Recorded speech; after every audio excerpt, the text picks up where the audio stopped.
Hello everyone, welcome to another edition of Startup Parable. Now I must say we are all excited here today because today, for the first time, we are featuring a female entrepreneur. Now she is not someone new to the industry. She is a computer scientist, returned to Sri Lanka some time ago and worked in the corporate, then moved to the government, then worked in the academia, until the day she decided to wear her entrepreneurial shoes. And when she did that, rather than founding one company, she founded 3 companies. So we are very excited to introduce you Dr. Shahani Markus to this week's program. Shahani, welcome to Startup Parable. So Shahani, you were born in Sri Lanka and you were brought up in Sri Lanka. And I believe your parents are doctors. It's a family of doctors. So rather than end up as a doctor, how did you end up as a computer scientist? How did that happen? Well, that happened actually because when my older brother finished his A-level exams, my dad bought him a Sinclair Spectrum 48K computer and to play games. But I saw that and it was like love at first sight. I saw that and I saw something way beyond the games. It was, I had already read about computers in Time magazine and Newsweek magazines and so on, and to actually be able to hold one of those, plug it in and watch what you could do to just some hardware to make it do stuff and make people so excited, it was just fascinating. And what happened was we had a neighbor who was quite computer savvy. So I was explaining my fascination with this with him, and he told me how I could actually hack into the program that is running and see the source code. He said, if you love it so much, you'll love that more. And I did that. And after that, it was just a case of, it was basic language. I didn't know anything. I didn't have any books or something. So I started just, typing some of those statements because it's an interpreted, computer. So I started typing some of those, and it was just such a joy to see a piece of hardware responding, doing exactly what I wanted it to do. So that's how you got acquainted with computers. Exactly. So that I never lost my love for technology after that. So like medicine, all those things that I was being groomed to do that, all those just went off. That was it. Right. So why did you went all the way? It's from childhood. I was inculcated that I had to be a doctor, quote unquote doctor. So when I realized I was massively deviating from the path that my parents had envisioned for me, I had to, somehow satisfy them too. And that's when I thought, okay, a PhD is also called a doctor. So that is how, I still wanted to change my field, not medicine. Were they satisfied at that time? I think they never actually got the concept of what computer science is, or what what technology is. At the time I made this decision, this was very, very early days of technology. So I think now probably my mom understands it somewhat, but I think, at least she's happy I'm what she wanted. Okay. So after that, I believe you worked for IBM. That was your first job? After my, before I finished off my PhD, I worked as a consultant at IBM. My first real job, actually, I consider it to be being an instructor at an IBM. Oh, I see. In Sri Lanka. Right. So I was first there, right. And then I went to the US. Yeah. So my first job, proper job. But after your doctorate? After my doctorate, my first proper job in the US was at a startup. Right. In New York. Okay. and that's where my flame of startups, fascination started. Right. What was that about? So that was a startup. It was in New York. So obviously it was a startup around the finance, stock exchange kind of systems. And we were building a trading platform for commercial paper. So obviously the stock trading platforms are already there. So this is just for debt trading. And the concept was very different. What I learned was when you do a startup like that, I was getting into, I knew my computer science part, I knew my technology part, but I didn't know anything about the domain. So I realized what it meant to be a startup. All of us, including the co-founder and founder and everyone, we had to all learn the domain inside out and then apply our very special technology skills to make that, to realize what we wanted in that domain. And even the people in that domain could not understand what we were trying to do. So that was a nice part, right? It's like, we see some issue, we're trying to solve that issue, we're trying to solve it with technology. We need the experts, we need us. Yeah, so this was just after your doctorate? You straight away went to a startup? Yes. You didn't get other offers from... I didn't look for other offers. No. So when did you decide to work for IBM Research? That was when I was finishing up my PhD. Right. I needed a kind of a job which would allow me to work primarily from home. I already had 2 kids by then. Right. And I had to finish this. So it was like a stopgap kind of thing. Right.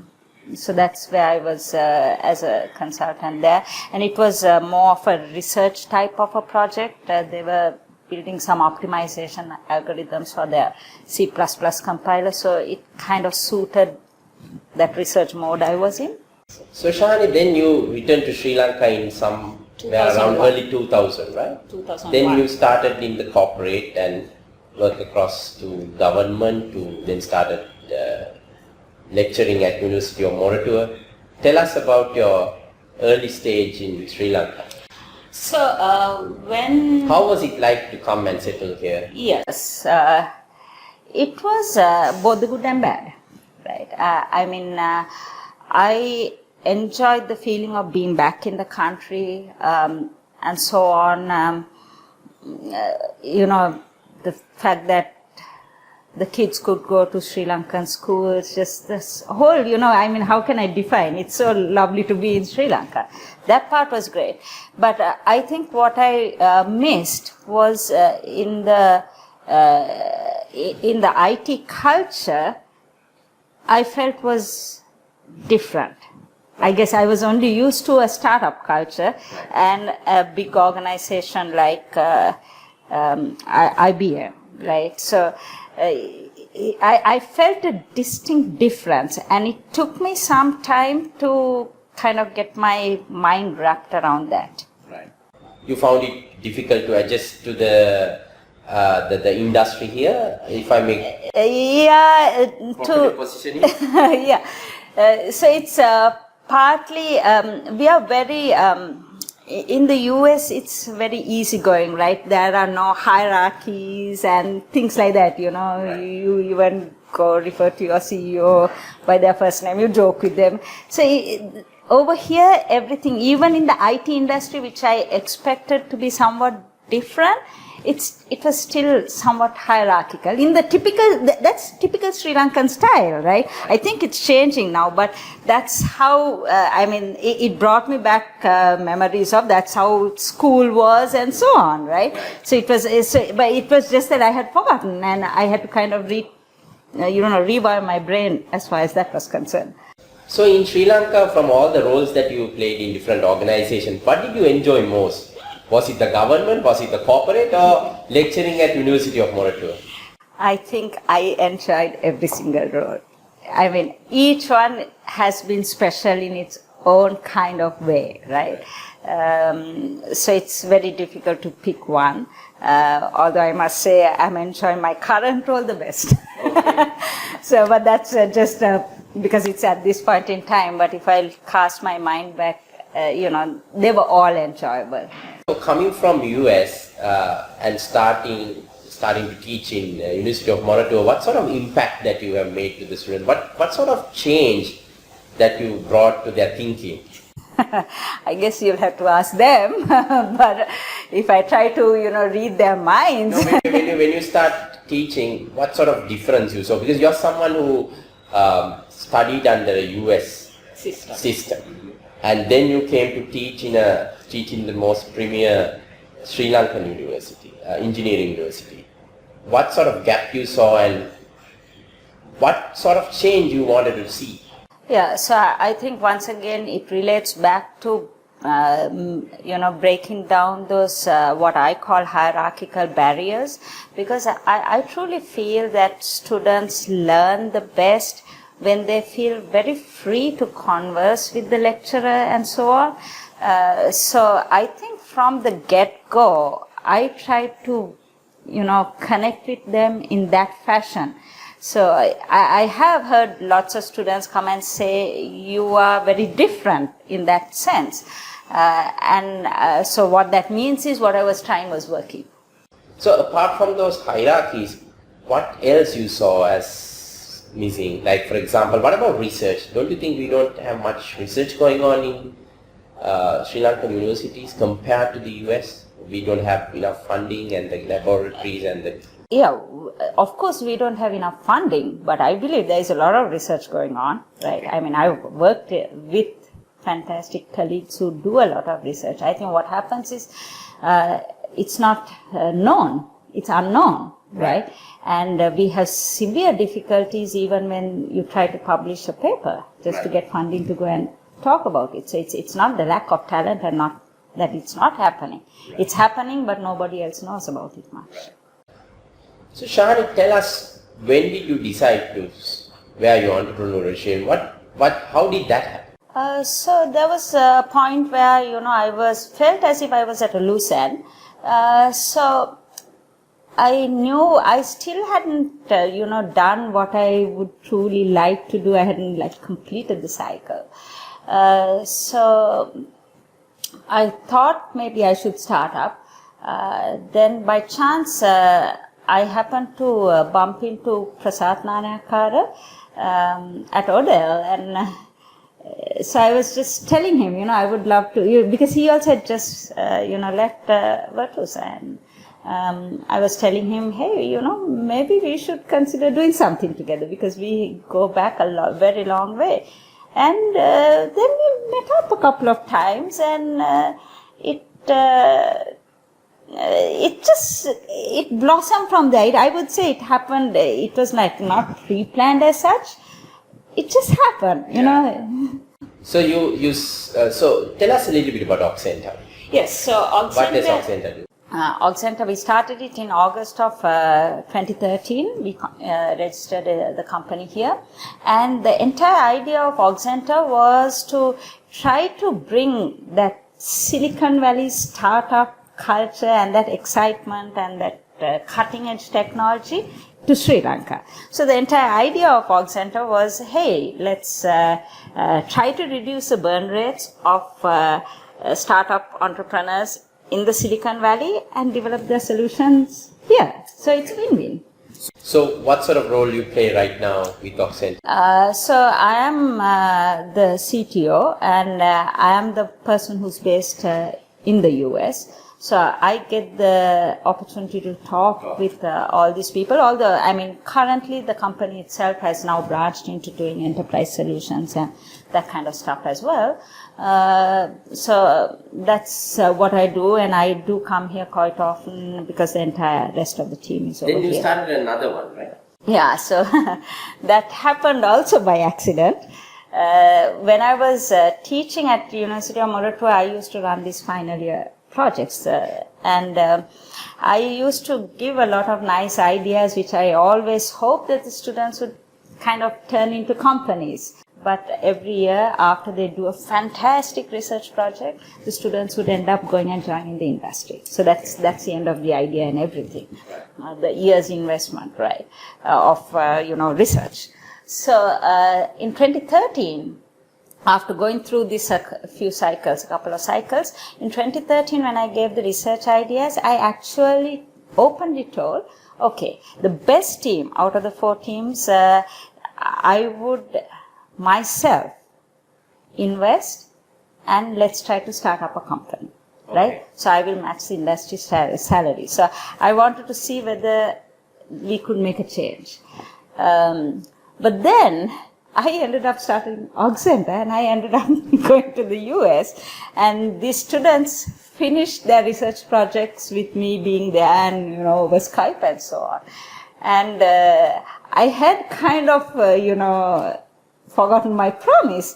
But when they were about to graduate, there was obviously a team that, was doing really well. And then they asked, well, madam, what are you going to do? So are we going to start this? And at that point, I started thinking, well, why not? I had to find reasons why not. So I found a reason why not, solve that problem, right, and decided to go ahead. So that was called Emojot. Yes. So what does Emojot do? So Emojot is a platform that allows you to publish emotion sensors to capture, analyze, and respond back to real-time sentiment. Okay. So there are applications out there which can capture real-time sentiment. There are applications out there which do natural language processing and try to analyze real-time sentiment. So what's so unique about Emojot? So that we bring all of those together plus the ability to respond back. Right. So what we do is we don't expect people, we don't try to implicitly try to ascertain like how you are feeling right now, right? We tell people, hey, explicitly say how you feel. Right. And this has the added benefit of people improving their emotional awareness, because most of the time we are not very self-aware of our own emotions. Right. So this has the side benefit as well. So how do you intend to take it to the market? Good question. So we are solving the problem every day. So far, we've not had too much of an issue. Wherever we've spoken about it, next thing we know, people just love the idea and they go with it. But I think time has come. Earlier, it's been there now, it's been a little over a year. So we've been, focused on building the platform. So it's right, we are right at the cusp of trying to go outright. So this is a very early stage actually. We are very early stage. So I believe you've started another one, which is something to do with Auxenta as well. Yes, it's CapAccess. It's a joint venture. Once again, the Auxenta idea earlier was to do solutions in Silicon Valley, right? But then we met up with Capital Trust Holdings and we realized that they were very interested in solutions in Sri Lanka. So then, why not? Why not do something like that? And so that's where we created this company, CapAccess, to kind of do the same model instead of Silicon Valley. It's all here, here in Sri Lanka. So how do you manage your time with all these 3 ventures? Yes. I'm still trying to figure that one out. I am not sure whether I'm doing a very good job with it. But considering that we've come thus far and all 3 are doing quite well, I guess I managed to. But it is quite possible that at some point in time I will have to make certain decisions and see how I can manage time better. Shahani, as a startup, what is the biggest challenge that you face when you started any of these companies? I would say I cannot put my finger and say there is one single biggest challenge. I think there are challenges, issues that crop up all the time, and you have to keep solving it. But I think the biggest worry factor would be the funding. Right? But then again, once you get the funding, then, there are still challenges. So I cannot say that there is one greater than the other. I prefer to look at all of those as, hey, opportunities to solve some problem. Right. So I think that's the nature of a startup. It's wonderful opportunities to solve problems every single day. Right. So Shahani, I would like to change the subject a little bit. I would like to talk about women in tech. We don't have much female entrepreneurs in the country, especially in tech. What are the prime reasons, apart from the obvious reasons, what are the specific challenges the opposite gender faces during a startup? First off, I probably don't agree with you that we don't have enough female entrepreneurs in the country. I think a lot of the home-based women have... I'm referring specifically so for technology. To technology, right? In technology, I agree with you. Yes. And I think... I would say the problem is not too different from the same problem in terms of entrepreneurship in general, whether it's female or male. It is that there is not enough a support culture here. It's not an understood, career. Yeah, but we have lots of young startups. Yes. Emerging right now, but we have very few agree. female tech entrepreneurs taking over that. Any particular... I think... Or do you have any advice to give as someone who has done this? It probably has something to do with the lack of confidence, as well as in Sri Lanka, right? It's a cultural thing, right? I think I didn't face that simply because I did my undergrad and so on in the US. Right? I truly believe that someday when all these kids who do go out of the country and come back qualified in tech, they will start their companies, right? Whether it's male or female. Although I know there are quite a few male startups. In Sri Lanka, the society is still changing in that sense for parents to accept that their daughters want to go off on this tangent. Because in fact, Emojot, out of the 4 students, one was female, but she chose not to continue on, not to join in as a co-founder. And it was not because she was not good enough, she was fantastic. But it was the societal issues that kept her back. So you can actually... I couldn't solve that problem. I was not here in the country, so I was not able to solve that problem. So I'm sure this story will aspire many female counterparts to take on. I hope so. What I would say is starting up your own company is one of the best things. To me, right? Starting up your own company and being in technology are 2 of the best things that a woman can do, simply because we as women, we have to give so much of time and effort to our families, right? And that means we need flexibility, time flexibility. And I have just found out that, over the years, that technology is the best field to be in, simply because I can work from home, right? And if you start your own company, you're kind of immediately in the leadership of the company. And you can say, hey, this is the work schedule, this is my time schedule. You don't have anyone else dictating those terms to you. Of course you have the sudden meetings and all, but then you're part of that team. So it's very, very different from working as an employee. So to me, it's like almost a no-brainer. Hey girls, this is what you should be doing. So are you doing anything about this in Sri Lanka? Are you driving any initiatives to promote more women in technology, as well as going forward more women taking on startups or leading companies in technology? Yeah, good question. So at this point in time, since I'm traveling back and forth, I'm hesitant to start any initiative to drive it, but whenever anyone suggests to me, shall we try to do something like this and will you help us, I just wholeheartedly just jump in. Just recently also, whenever I come for a reasonable period of time, I do go to University of Moratuwa and, wonderful people over there like Shahani Markus and all. Make sure I get an opportunity to meet with the final year female students or female students in general. So I really try to do what I can at this point in time, but I don't think I'm doing enough. And it's my goal to change that. After hopefully one or two of my companies are successful, literally that is an area I want to focus on.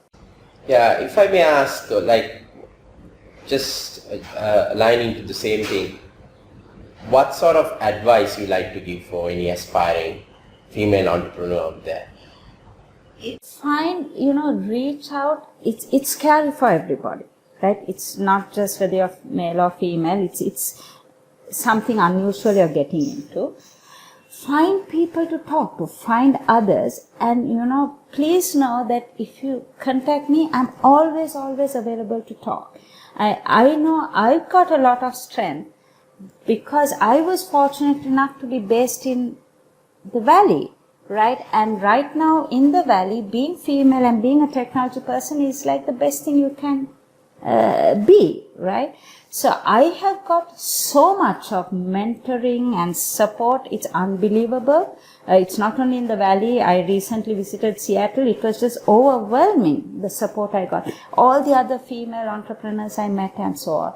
So I would encourage, it's that, talk in that sense of community, that sense of support, because then you start realizing, hey, we are all in it together and there's enough of support out there if you start looking for it. So please look for it.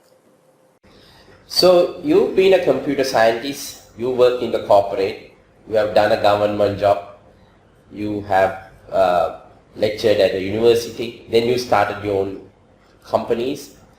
What's next for Shahani Markus? Wow. I guess I do have somewhat of an idea of what I want to do. But I would say it's going to be probably not, it will touch technology, but it will be different from technology, right? It would be something that would encourage technology, but it will be different. So I do have some idea, but I think for dreams to come true, you probably shouldn't talk about it too much. You must. So you want to keep it a secret? Yes, at this point. With that note, we conclude today's episode of Startup Parable. On behalf of Startup Parable team, we would like to wish Shahani Markus all the very best in her future endeavors. So to all the girls out there who is studying technology as also in technology, if you happen to stumble upon a new idea and you want to start a startup, you know whom to reach out to. Shahani will be always there to help you out and mentor and even connect with the right channels, not only in Sri Lanka, but also in the Silicon Valley. With that, we conclude another edition of Startup Parable. See you again next time.